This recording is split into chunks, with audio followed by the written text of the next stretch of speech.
আসসালামু আলাইকুম। আমাদের প্রত্যেকটা সংসারী মহিলাদের সব থেকে টেনশনের জিনিস কোনটা জানেন তো?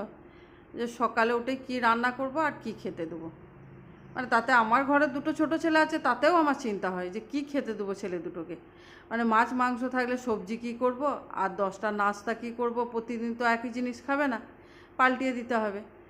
ওই এক টেনশন, মানে ওই টেনশনে রাতের ঘুম শুদ্ধ হারাম হয়ে যায়। যদি ভেবে রাখি আগের দিনে যে হ্যাঁ এইটা করব, তারপর দিন তাহলে হয়তো উঠেই করে দিলাম। কিন্তু যদি ভেবে না রাখি তাহলে তো উঠে আর হাত পা আসবে না যে কি করব, খানিক চিন্তা ভাবনা করব, মুড খারাপ হয়ে থাকবে, তারপরে মাথায় আসবে।